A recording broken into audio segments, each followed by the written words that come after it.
यह कहानी एक ऐसी फर्जी टीचर के बारे में है जो अपने ही एक स्टूडेंट के प्यार में पागल हो जाती है और उसको पाने के लिए वह बेशर्मी की किस हद तक जाती है, आज की कहानी में हम जानने वाले हैं। तो कहानी की शुरुआत मेन हमें जेसन नाम के एक जवान लड़के को दिखाया जाता है जो एक स्टूडेंट होने के साथ साथ एक सोशल मीडिया पर्सनालिटी भी है और फेसबुक पर उसके कई सारे फॉलोअर्स भी है क्योंकि सिंगिंग जेसन के पैशन होता है। इसके बाद हमें एक कैथोलिक स्कूल को दिखाया जाता है जहां जेसन के पेरेंट्स समर वेकेशन के बाद जेसन और उसकी बहन जॉय को स्कूल छोड़ने के लिए आए हैं। वही सारा नाम की एक लड़की को भी दिखाया जाता है जो जॉय की रूममेट होती है और वो जेसन को लाइक करती है। जेसन के फादर चाहते हैं कि जेसन सिंगिंग छोड़कर अपनी पढ़ाई पर ध्यान दे, पर जेसन म्यूजिक को अपना प्रोफेशन बनाना चाहता है। वही सिस्टर रेबेका को दिखाया जाता है जो जेसन और जॉय की टीचर है और वो जेसन के पेरेंट्स से यह प्रॉमिस करती है कि वो जेसन और जॉय का ख्याल रखेगी। इसके बाद सिस्टर रेबेका स्कूल की नई टीचर सिस्टर सोफिया से मिलती है जिसका आज स्कूल में पहला दिन है। वो सोफिया को इस स्कूल के नियम कानून बताते हुए ये कहती है कि यह टीचर्स के लिए प्रोटोकॉल है कि वो स्कूल में बिना मेकअप के आए। जिसके बाद सिस्टर सोफिया अपनी लिपस्टिक मिटाने लगती है।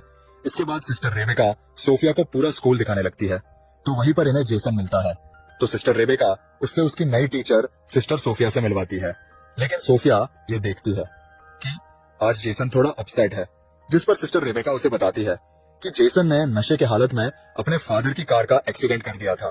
तब से जेसन के डैड उससे नाराज रहते हैं और जेसन स्टूडेंट होने के साथ साथ एक सोशल मीडिया पर्सनालिटी भी है। अब इसके बाद जैसे ही सोफिया अपने कमरे में आती है तो वो अपने लैपटॉप में जेसन को देखकर उसकी तरफ अट्रैक्ट होने लगती है और जेसन को लैपटॉप पर ही किस करती है, जिससे ये पता चलता है कि सोफिया जेसन को पहले से जानती है। अब अगले दिन वो अपनी पहली क्लास अटेंड करने जाती है और सभी स्टूडेंट को अपना इंट्रो देती है। लेकिन उसी दौरान जेसन और सारा को बात करते हुए देखकर सारा को आगे बिठा देती है, जिस पर सारा को बहुत गुस्सा आता है। लेकिन यह देखकर जेसन की बहन जॉय को थोड़ा अजीब लगता है क्योंकि कैथलिक स्कूल में टीचर इस तरह का रूड बिहेव नहीं करते हैं। अब जैसे ही सोफिया बुक ओपन करती है तो जॉय कहती है कि क्लास शुरू होने से पहले सभी प्रेयर करते हैं। जिसके बाद सोफिया खुद प्रेयर करने के बजाय वो जॉय को प्रेयर करने के लिए कहती है। जिसके बाद जॉय प्रेयर करती है और उसके साथ सारे स्टूडेंट भी प्रेयर करने लगते हैं। तभी जॉय देखती है कि सोफिया प्रेयर नहीं कर रही और वो ये बात अपने भाई जेसन को बताती है। तभी जेसन को उस समय सारा का मैसेज आता है, इसलिए वो जॉय की बात पर इतना ध्यान नहीं देता। अब स्कूल के बाद सोफिया जेसन से मिलकर पूछती है कि क्या सारा तुम्हारी गर्लफ्रेंड है? तो जेसन कहता है कि मेरी कोई गर्लफ्रेंड नहीं है। ये सुनकर सोफिया बहुत खुश होती है, पर अगली सुबह वो जेसन और सारा को किस करते हुए देख लेती है और जेसन को क्लास में भेजकर सारा को डांटने लगती है। जिस पर सारा कहती है कि तुम मुझे नहीं जानती, मैं उस आदमी की बेटी हूँ जो इस स्कूल को फंड दिया करते हैं। लेकिन सोफिया को इस बात से कोई फर्क नहीं पड़ता और वो उसे जेसन से दूर रहने के लिए कहती है। अब क्लास के बाद सोफिया जेसन को रुकने के लिए कहती है और उसे कहती है कि तुमने तो कहा कि तुम्हारी कोई गर्लफ्रेंड नहीं है, फिर तुम सारा के साथ क्या कर रहे थे? जिस पर जेसन के पास इस बात का कोई जवाब नहीं होता। जिसके बाद सोफिया कहती है कि तुम एक बार मेरे चैम्बर में आकर मिलना। अब थोड़ी देर बाद जब जेसन सोफिया से मिलने के लिए जाता है तो वो देखता है कि सोफिया अपनी बॉडी को मॉइस्चराइजर कर रही होती है। असल में सोफिया ने जानबूझकर अपने कमरे का दरवाजा खुला रखा था ताकि जेसन उसे ऐसी हालत में देखकर उसकी तरफ अट्रैक्ट हो जाए। अब अगली सुबह सोफिया जेसन से पूछती है कि वो उससे मिलने क्यों नहीं आया, जिस पर जेसन कहता है कि वो भूल गया था। अब यहाँ जेसन और जॉय को स्कूल आए हुए 1 हफ्ता हो चुका है और वीकेंड पर उनके पेरेंट्स उन्हें अपने घर लेने के लिए आए होते हैं। वही सिस्टर सोफिया का जेसन के बगैर मन नहीं लगता, इसीलिए वो सिस्टर रेबेका से अपने आंटी की तबीयत खराब होने का बहाना करके स्कूल से लीव ले लेती है। इधर घर पर जेसन अपने डैड से कहता है कि वो स्कूल से 1 साल की छुट्टी लेकर अपने पैशन पर काम करेगा। लेकिन उसके डैड चाहते हैं कि वो अपना फोकस पढ़ाई में लगाए, जिस पर इन दोनों के बीच बहस हो जाती है और जेसन नाराज होकर बाहर आ जाता है और अकेले ही बाहर गाना गा रहा होता है। इसी दौरान सोफिया अपनी कार लेकर जेसन के घर आती है और छुपकर उसकी सिंगिंग को एंजॉय कर रही होती है। तभी जेसन को सारा का कॉल आता है, जिससे सोफिया गुस्सा होने लगती है और तभी सोफिया का पैर गलती से किसी चीज से टकराता है और आवाज आने पर जेसन उसकी तरफ बढ़ने लगता है। लेकिन तभी जेसन को जॉय का मैसेज आता है और वो वापस अंदर चला जाता है। अब सोफिया किसी तरह सारा को जेसन से दूर करना चाहती है, इसलिए वो अपनी पहली चाल चलती है, जिसमें वो रात को सारा के कमरे में जाकर उसकी बुक में ड्रग्स रख देती है। लेकिन बाहर निकलते समय उसका सामना सिस्टर रेबेका से होता है तो वो उन्हें बताती है कि उसे किसी की आवाज सुनाई दे रही थी, इसीलिए वो देखने के लिए यहाँ आई थी। इसी दौरान जॉय नींद से उठ जाती है जो सारा के रूम में ही रहती है और दोनों की बातें सुनकर उसे सोफिया पर शक होने लगता है। अब अगली सुबह क्लास में सोफिया सारे स्टूडेंट्स को वही पेज ओपन करने के लिए कहती है जिस पर उसने सारा की बुक के उसी पेज में ड्रग्स रखा था। जिसके बाद वो सारा को ड्रग्स के साथ पकड़ लेती है और उसे कहती है कि तुम्हें इसके लिए बहुत बड़ी सजा मिलेगी। जिसके बाद इस बात की खबर पूरे स्कूल में फैल जाती है, जिससे सारा को स्कूल से सस्पेंड कर दिया जाता है। इसके बाद सोफिया सिस्टर रेबेका से कहती है कि आपको इस स्कूल की रेपुटेशन बचाए रखनी है तो आपको बॉयज के कमरों की भी तलाशी लेनी चाहिए। जिस पर सिस्टर रेबेका जेसन और उसके दोस्तों के कमरों की तलाशी लेते हैं और उन्हें जेसन के बैग से शराब की बोतल मिलती है। दरअसल ये काम भी सोफिया ने ही किया होता है, लेकिन जेसन टीचर को कहता है कि मुझे नहीं पता कि ये बोतल कहां से आई और किसने रखी है। अगर आपने मुझे सस्पेंड कर दिया तो उस काम के लिए मेरी लाइफ बर्बाद हो जाएगी, जो काम मैंने असल में किया ही नहीं। और अगर मेरे डैड को यह बात मालूम हुई तो इस बार ये मेरी जान ले लेंगे। ये सुनकर सोफिया उन्हें एक सुझाव देती है, जिसमें जेसन की सजा ये होगी कि वह एक हफ्ते तक स्कूल के वो सारे काम करेगा जो अक्सर यहाँ की सिस्टर्स किया करती है, और जेसन भी इसके लिए मान जाता है। अब इसके बाद हमें पास्ट का एक सीन दिखाया जाता है कि किस तरह सोफिया ने सोशल मीडिया पर जेसन को देखा और वह उसके सॉन्ग्स और उसके आवाज की फैन हो गई और वह जेसन से मिलने के लिए सोफिया नाम की एक सिस्टर जो उसी स्कूल में ट्रांसफर होने वाली थी, उसका मर्डर करके उसे ठिकाने लगा दिया और उसकी जगह सारे डॉक्यूमेंट्स चेंज करके सिस्टर सोफिया बनकर स्कूल में एंटर हो गई। अब कहानी प्रेजेंट टाइम में आती है, जहां हम देख पाते हैं कि जेसन स्कूल के काम कर रहा है और पौधे लगा रहा है। इसी समय सोफिया वहां आती है और हेल्प करने के बहाने उसको उकसाने लगती है। वही जोई ये सब नोटिस कर रही होती है। अब अगले सीन में हम देखते हैं कि सोफिया आखिरकार सारी धार्मिक हदों को पार करते हुए रात को जेसन के कमरे में एंटर हो जाती है और अंदर जाते ही वो मोबाइल रिकॉर्डिंग ऑन करके रख देती है और अपने गले से नेकलेस उतारती है। तभी जेसन की नींद खुल जाती है और वो देखता है कि सिस्टर सोफिया उसके सामने है और उसे अजीब लगने लगता है।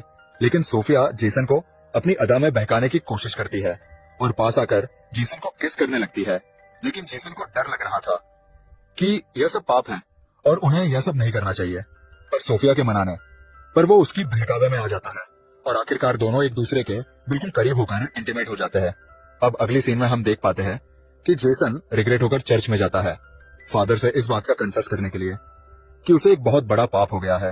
अब वो जैसे ही फादर से माफी मांगने लगता है तभी वह देखता है कि वह फादर की जगह सोफिया है और वो उधर ही आकर उसके गोद में बैठकर उसे किस करने लगती है और एक बार फिर से दोनों वहां पर इंटीमेट होने लग जाते हैं।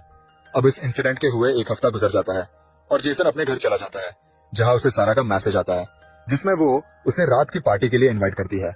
वही सोफिया भी स्कूल से निकल रही होती है, पर तभी वो सिस्टर रेबेका को किसी और स्कूल के फादर से असली सोफिया के बारे में बात करते हुए सुन लेती है, जिससे उसको यह पता चला है कि वो फादर असली सोफिया को बहुत पहले से जानते हैं। यह सुनते ही वो घबराकर कार की तरफ बढ़ने लगती है, लेकिन तभी सिस्टर रेबेका उसे देखकर कहते हैं कि तुम कहाँ जा रही हो, जिस पर सोफिया उन्हें अपनी आंटी की मेडिकल इमरजेंसी का बहाना करके वहां से निकल जाती है। अब उसी रात जेसन अपने डैड से कहता है कि वो सारा के घर पार्टी में इनवाइट है, लेकिन उसके डैड उसे जाने से मना कर देते हैं। जेसन सारा के घर जाकर काफी शराब पीता है, जिसके बाद सारा उसे एक कमरे में ले जाती है और दोनों एक दूसरे को किस करने लगते हैं। पर इसी दौरान जेसन को सोफिया के साथ किए हुए इंटीमेट सीन याद आने लगते हैं, जिसके बाद वो एक बियर बोतल लेकर वहां से निकल जाता है, लेकिन उसको पुलिस खुलेआम बियर की बोतल के साथ पकड़ लेते हैं। पर तभी वहां सोफिया आकर पुलिस को बताती है कि जेसन मेंटली काफी डिस्टर्ब है और उन्हें वो कन्विंस करती है कि वो जेसन को जाने दे, जिसके बाद सोफिया की बात मानकर पुलिस उसे जाने देती है। अब जेसन सोफिया से कहता है कि वो नशे की हालत में घर नहीं जा सकता, इसलिए सोफिया उसे होटल के एक रूम में ले जाती है। वहीं हम देखते हैं कि जेसन की माँ उसके डैड को यह समझाने लगती है कि उन्हें जेसन को उसके पैशन के लिए 1 साल का समय देना चाहिए, जिस पर जेसन के डैड मान जाते हैं और उसे घर वापस लाने के लिए जाते हैं। वहीं इधर जेसन को रूम में लेकर आने के बाद सोफिया अपने कपड़े उतारने लगती है ताकि दोनों फिर से इंटीमेट हो सके, पर जेसन को शक होने लगता है कि वो हर जगह उसे फॉलो कर रही है और वो कहता है कि हम दोनों ने आज तक जो भी किया वो वाकई में एक बहुत बड़ा पाप है और मैं इस रिग्रेट से बाहर नहीं निकल पा रहा हूँ और अब आगे से हम दोनों ये सब कभी नहीं करेंगे। लेकिन सोफिया कहती है कि हम दोनों के बीच काफी सिमिलैरिटी है और हम दोनों के ही डेढ़ हमें नहीं समझाते और हम दोनों एक दूसरे से मिले ही इसलिए कि दोनों एक दूसरे के साथ रह सके। लेकिन जेसन सोफिया की कोई बात नहीं मानता और वो सोफिया को उधर ही छोड़कर चला जाता है, जिससे सोफिया को बहुत गुस्सा आता है। वही जेसन के फादर उसे ढूंढ लेते हैं और उसे कहते हैं कि उन्होंने कहीं ना कहीं जेसन को फोर्स किया है और वो उसे सॉरी कहकर उसे एक मौका देने की बात करते हैं। अब अगले दिन सुबह जब जेसन और जोई दोनों स्कूल के लिए निकलते हैं तो सोफिया भी वहां होती है और वो उन्हें देखकर कार स्टार्ट करके जाने लगती है। तभी जोई उस कार को देख लेती है और स्कूल आकर उस कार को ढूंढ भी लेती है और नंबर के जरिए ऑनलाइन चेक करती है, जिससे उसे पता चलता है कि वो कार सोफिया के नाम पर ही रजिस्टर है। जिससे जोई को मेन यकीन हो जाता है कि वो सोफिया ही थी जो उनके घर के बाहर ठहरी थी। वहीं इधर जेसन अपने कमरे में जाता है तो सोफिया उसे बेहोश पड़ी मिलती है, जिससे वो घबराकर उसे होश में लाने के लिए माउथ टू माउथ ऑक्सीजन देने की कोशिश करता है, लेकिन उसे पता चलता है कि सोफिया नाटक कर रही है। जिस पर जेसन सोफिया पर गुस्सा होकर यह कहता है कि मैं इस बारे में फादर को रिपोर्ट कर दूंगा। लेकिन सोफिया को इस बात से कोई फर्क नहीं पड़ता और वो कहती है कि अगर तुमने रिपोर्ट किया तो मैं भी सभी को बता दूंगी कि तुम एक स्टूडेंट होकर किस तरह एक टीचर के साथ बेशर्मी की सारी हदें पार कर चुके हो। अब जेसन समझ जाता है कि वो बुरी तरह फंस चुका है। तभी उसे जोई फोन करके सोफिया के कार के बारे में बताती है, जिस पर जेसन उसे कहता है कि वो इस बारे में किसी को ना बताए। अब आगे हम देखते हैं कि क्लास में प्रेयर के बाद सिस्टर रेबेका सारा को दोबारा वापस लेकर आई है, जिससे सोफिया को बहुत गुस्सा आता है और क्लास के बाहर सोफिया सिस्टर रेबेका को नियम समझाने लगती है कि किस तरह आप सारा को वापस स्कूल में परमिशन दे सकती है। जिस पर सिस्टर रेबेका कहती है कि तुम मुझे नियम कानून मत सिखाओ, मुझे पता है कि क्या करना चाहिए और क्या नहीं, और तुम पहले प्रेयर करना सीखो। अब एक तरफ सारा के वापस आने की खुशी में जेसन सिंकिंग कर रहा होता है, तो दूसरी तरफ सोफिया गुस्से में आकर एकदम साइको की तरह बिहेव करने लगती है। इसके बाद हम देखते हैं कि सारा जब नहा रही थी तो सोफिया वहां जाकर उसके सर दीवार पर मार मार के उसकी जान ले लेती है और फिर साबुन गिराकर इस मर्डर को एक नॉर्मल एक्सीडेंट की तरह दिखाने की कोशिश करती है। इसके बाद जब जोई नहाने के लिए जाती है तो वो सारा को मरी हुई देखकर चिल्लाने लगती है। इसके बाद सारा की बॉडी को पोस्टमार्टम के लिए ले जाया जाता है। इसी दौरान सारा की लाश देखकर जोई ये कह रही होती है कि इतने सालों में शावर लेते समय कभी भी ऐसा नहीं हुआ, यहाँ कुछ ना कुछ तो गड़बड़ जरूर हुआ है। अब अगले दिन चर्च में प्रेयर करने के बाद जब सोफिया बाहर आती है तो जेसन सोफिया से कहता है कि जरूर तुमने कुछ किया होगा, जिस पर सोफिया कहती है कि पुलिस ने इसको एक एक्सीडेंट डिक्लेयर कर दिया है और वैसे भी यहाँ कोई गुनहगार नहीं है और सबसे बड़े गुनहगार तो तुम हो जिसने एक नन के साथ संभोग किया है। ये कहकर वो उसे वो एमएमएस दिखाने लगती है जो उसने इंडिकेट होने के दौरान छुपाकर रिकॉर्ड किया था और वो कहती है कि अगर तुमने सारा के बारे में कुछ भी अपनी जुबान से निकाला तो मैं ये एमएमएस सोशल मीडिया पर वायरल कर दूंगी।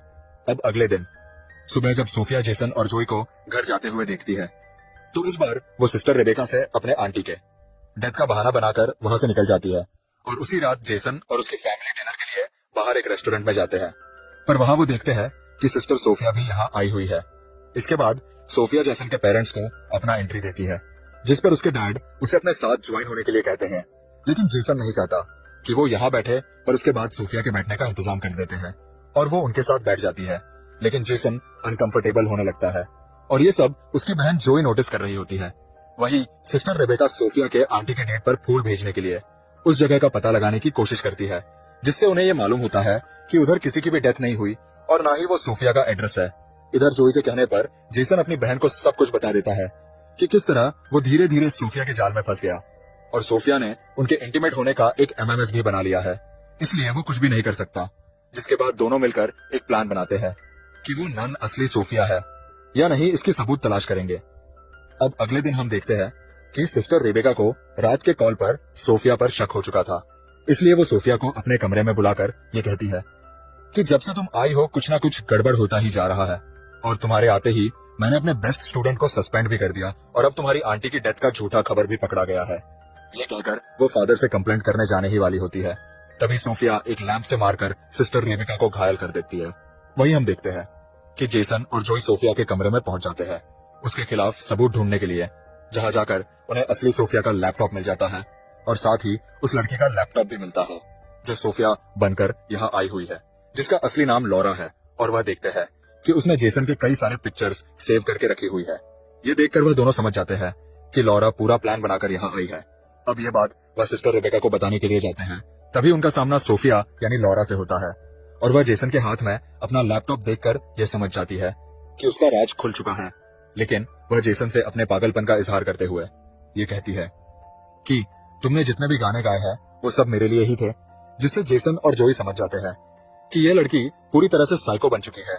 जिसके बाद वो आगे बढ़ने लगते हैं, लेकिन तभी मौका देखकर सोफिया जोई पर लैंप से वार कर देती है, जिससे जेसन गुस्से में आकर उसका गला दबाने लगता है।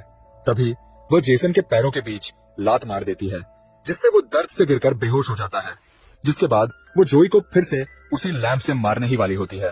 तभी वहां पर सिस्टर रेबेका आकर उसके हाथ से वो लैंप छीन